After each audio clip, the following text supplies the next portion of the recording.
Shalom bien-aimés, bienvenue sur cette plateforme Le Réveil des Héroïnes.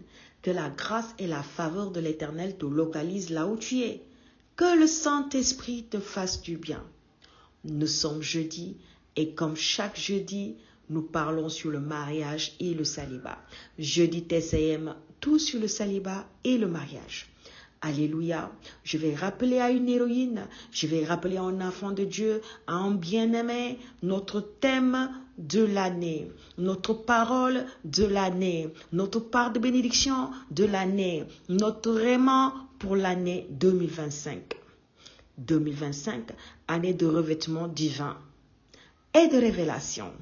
Je prie que le Saint-Esprit te revêt. Je prie que le revêtement divin soit ton partage. Et que le Saint-Esprit te révèle. Alléluia. Gloire et louange au Seigneur Jésus-Christ de Nazareth.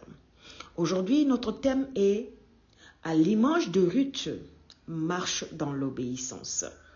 À l'image de Ruth, marche dans l'obéissance. Alléluia. Nous connaissons l'histoire de Ruth, cette femme étrangère moabite qui était la belle-fille de Naomi, qui a perdu son mari, qui a voulu suivre sa belle-mère dans un pays qu'elle ne connaît pas, qui s'est attachée à sa belle-mère, malgré que son mari soit mort, malgré qu'elle n'avait pas d'enfant avec son mari. Mais qu'est-ce qu'elle avait à voir avec sa belle-mère?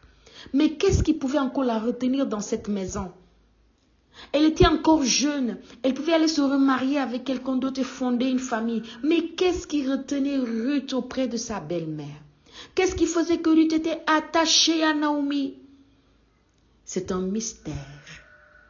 C'est un mystère préparé par Dieu pour confondre toute l'humanité, pour manifester son amour à toute l'humanité, pour montrer aux hommes, c'est vrai que j'ai un peuple premier-né qui est Israël, mais aussi je m'ouvre aux étrangers.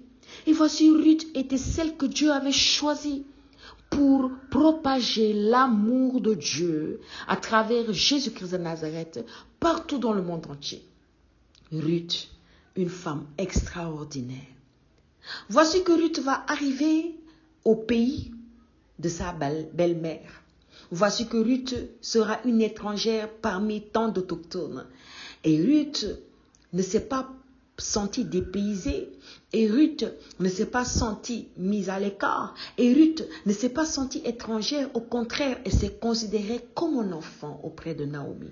Elle s'est considérée comme une fille auprès de Naomi, avec intégrité et loyauté. C'est l'image de notre marche avec le Seigneur. C'est comme si aujourd'hui que j'ai tout ou que je perds tout, Seigneur, je m'attache à toi. Même si tout semble être confus, Seigneur, je m'attache à toi. Je ne te lâcherai pas. Où tu vas, j'irai. Ce que tu veux, je voudrais. Ce que tu veux, c'est ce qui me plaît. Oh, quel exemple et quel modèle Ruth nous donne. Voici que Ruth va se lever. Oui, pour s'occuper de sa belle-mère qui est âgée, qui n'arrivait plus à travailler, qui avait perdu le goût de la vie. Elle arrive dans son pays et ses parents israélites étaient contents de la revoir, étaient contents qu'elle revienne à la maison. Voici que Naomi va dire, ne m'appelez plus Naomi. Naomi qui signifie gracieuse. Elle va dire, appelez-moi Mara. C'est-à-dire, j'ai perdu ma joie, je suis devenue amère. L'amertume est mon partage. Naomi avait perdu toute joie de vivre. Mais Ruth, qui a vu cette femme désespérée, qui ne voulait plus rien de la vie, qui ne voulait plus rien, ne pouvait plus travailler, qui avait perdu tous ses biens, elle s'est levée, elle a sans ses reins pour aller travailler et l'apporter à manger à la maison. Dans ce cœur de service, voici que Dieu va permettre que Ruth rencontre Boaz. Boaz qui est un parent proche de Naomi. Boaz qui a le droit de rachat. Boaz qui est cet homme qui n'est pas jeune, mais qui est censé. Un homme loyal, intègre, aimant. Un homme qui a la crainte de Dieu. Un homme que Dieu a préparé depuis longtemps pour recevoir Ruth dans sa maison. Voici que le hasard n'existe pas. Il y a certaines versions de la Bible qui parlent de hasard. dans le livre de Ruth. Mais la parole de Dieu va nous convaincre que le hasard n'existe pas. C'est seulement ce mot est dit seulement selon les traditions, c'est-à-dire selon les maisons d'édition. Mais selon le plan de Dieu, il n'y a pas de hasard. Tout a été planifié par Dieu. Dieu a orchestré cette rencontre. Il a conduit les pas de Ruth vers Boaz. Il a permis que Boaz, son cœur soit incliné à recevoir Ruth dans sa maison. Voici que Ruth retourne à la maison et va raconter à sa belle-mère, sa journée. Et va dire à sa belle-mère comment sa journée s'est passée. On a dit que Naomi dit à Ruth, sa belle-fille, « Il est bon, ma fille. » Non, on va lire d'abord Ruth 2, verset 19. Sa belle-mère lui dit, « Où as-tu glané aujourd'hui et où as-tu travaillé? Béni soit celui qui s'est intéressé à toi. » Et Ruth fit connaître à sa belle-mère chez qui elle avait travaillé. « L'homme chez qui j'ai travaillé aujourd'hui, dit-elle, s'appelle Boaz. » Et Naomi, sa belle-mère, sera tellement contente de savoir que cet homme-là, c'est un parent proche qui a le droit de rachat, c'est-à-dire qui a le droit légal d'épouser Ruth comme quelqu'un qui va remplacer son mari décédé. Parce que c'était la coutume chez eux. Quand une femme perd son mari, on trouve dans la lignée des parents de son mari, des frères, en tout cas des personnes qui sont parentées à son mari, un homme qui peut l'épouser. Voici que Boaz avait le droit légal. Et la parole va dire au verset 22, « Et Naomi dit à Ruth de sa belle-fille, « Il est bon, ma fille, que tu sortes avec ses servantes et qu'on ne te rencontre pas dans un autre champ. » Elle resta donc avec les servantes de Boaz. La parole de Dieu va montrer que Ruth a obéi à la voix de sa belle-mère. Elle resta dans le champ de Boaz. Elle n'est pas partie glaner ailleurs.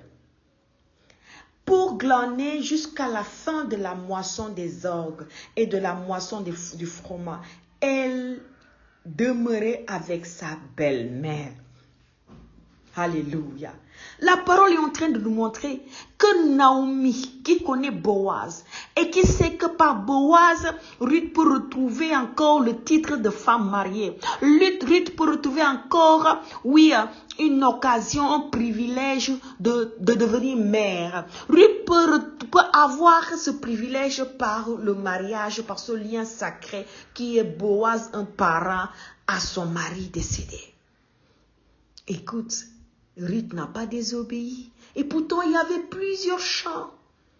Ruth est allée au champ de Boaz et elle a demeuré dans ce champ. Elle n'a pas changé de direction par obéissance à la voix de sa belle-mère. Et cette obéissance va payer à la longue. Cette obéissance va faire que Ruth va appliquer à la lettre ce que sa belle-mère va lui dire jusqu'à ce que Boaz comprenne le message codé que signifie ce que faisait cette jeune femme. Et il va tout faire pour que cette jeune femme soit honorée aux yeux de tous. Et Ruth sera finalement honorée en devenant épouse de Boaz et ancêtre de David. Alléluia. Que Dieu est merveilleux. J'aimerais dire à quelqu'un aujourd'hui, tu es peut-être en train de chercher la volonté de Dieu. Sache que la voix de Naomi, c'est comme si tu allais dans la présence de Dieu pour voir, entendre, l'écouter. Quels sont les conseils que le Saint-Esprit te donne? Quels sont les conseils que la parole de Dieu te donne? Qu'est-ce que tu entends par la parole de Dieu? Qu'est-ce que le Saint-Esprit te donne? Qu'est-ce qu'il te donne comme image? Qu'est-ce qu'il te donne comme vision? Qu'est-ce qu'il te donne comme rêve, comme songe? Qu'est-ce qu'il murmure dans ton esprit? Quelle est la paix intérieure qui te donne? Quelle est la conviction qui te donne dans cette affaire? Peut-être il y a plusieurs champs. Le champ va représenter peut-être tous ces hommes-là qui peuvent t'aborder ou bien qui peuvent te côtoyer, que tu rencontres dans le quartier, dans l'église, au travail, peu importe là où tu les rencontres. Mais tu rencontres des hommes, tu les croises et tu communiques avec eux. Mais parmi tous ces hommes, il y a un seul qui a l'approbation de Dieu.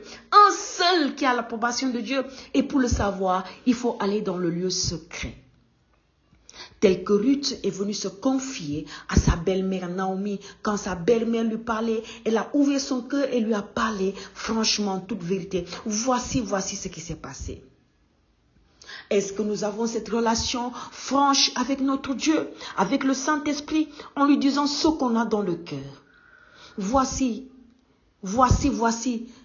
celui que j'ai croisé. Voici celui que je côtoie. Voici. Qu'est-ce que je dois faire?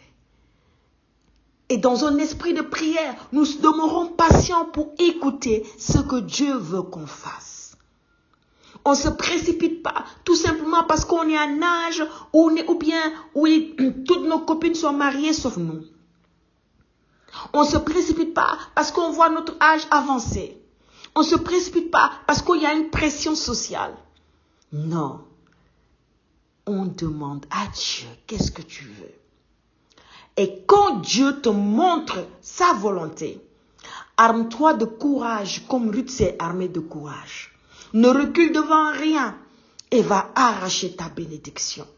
Voici que Boaz va penser que Ruth ne le voulait pas. Va penser que Ruth va vouloir peut-être désirer des hommes plus jeunes.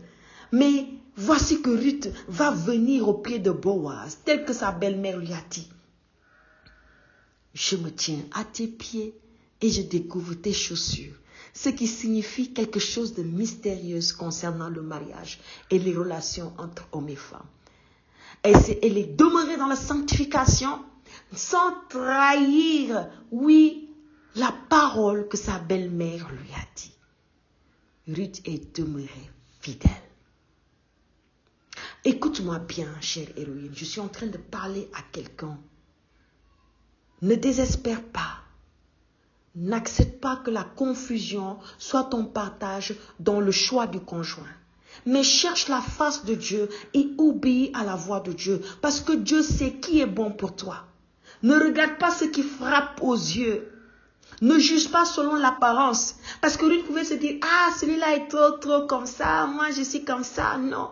Mais Ruth a obéi à la lettre, à la voix de sa belle-mère, qui représentait juste la voix de Dieu. Et j'aimerais prier pour quelqu'un qui a du mal à entendre Dieu parler, qui a du mal à comprendre la volonté de Dieu, qui a du mal à saisir, comment Dieu parle. Que le Saint-Esprit ouvre ton intelligence et que tu comprennes comment Dieu parle. Tu veux que je te dise un secret pour comprendre comment Dieu parle? Tu dois cultiver la présence de Dieu. Quand tu côtoies Dieu, plus tu le côtoies, plus tu reconnais sa voix. Mais plus tu t'éloignes de Dieu, plus la voix de Dieu t'est étrangère. La parole de Dieu va nous dire que mes brebis, les brebis de Jésus-Christ de Nazareth entendent sa voix et l'écoutent pour l'obéir. Qu'est-ce va parler de ces brebis? Il y a des brebis, mais parmi ces brebis, il y a des brebis qui sont propres à Jésus-Christ de Nazareth. Écoute-moi bien. Plus tu côtoies la présence de Dieu, plus tu côtoies la parole de Dieu, plus tu côtoies, l'intimité avec Dieu, c'est-à-dire tu cultives ta relation avec Dieu, plus tu vas connaître la sensibilité de la voix de Dieu, la délicatesse de la voix de Dieu. Tu vas comprendre comment Dieu parle. Quand tu fais un songe, tu sauras si c'est de Dieu. Quand tu as une vision, tu sauras si c'est de Dieu. Quand tu as une conviction, tu sauras si c'est de Dieu. Quand tu as une pensée, tu sauras si c'est de Dieu. Parce que tu es habitué à sa présence. Alors, à l'image de Ruth, décide de marcher dans l'obéissance. Dans cette quête, en 2025, je crois que plusieurs vont rencontrer leur Boaz et que plusieurs vont se marier. Mais dans cela, ne rate pas la volonté de Dieu. Parce que le diable va te proposer certainement certaines personnes. Mais obéis à la voix de Dieu. Décide d'obéir à la voix de Dieu et Dieu te donnera l'homme selon son cœur. Un homme qui le craint, un homme qui te chérira, un homme qui t'aimera, un homme qui te respectera. Tout simplement parce que cet homme est dans la volonté de Dieu et que Dieu le connaît plus que toi-même tu le connais. Je prie pour toi. Que le Seigneur t'éloigne de tout champ étranger. Ruth est restée dans un seul champ, le champ de Boaz. Que tout ce qui vient perturber tes sentiments, tes émotions dans le choix du conjoint te lâche au nom de Jésus. Que le Saint-Esprit t'éclaire afin que tu saches ce que tu dois faire. comment tu dois le faire et avec qui tu dois le faire. Au nom de Jésus, dans ce choix de conjoint, je proclame une intimité avec Dieu afin que tu comprennes, afin que tu côtoies la voix de Dieu et que tu puisses savoir quand Dieu te parle et que tu obéisses à la voix de Dieu pour marcher avec ton Boaz en 2025 et pour te marier avec ton Boaz en 2025. Dans le nom merveilleux de Jésus-Christ de Nazareth, chère héroïne, n'oublie pas de partager autour de toi. Shalom chez toi.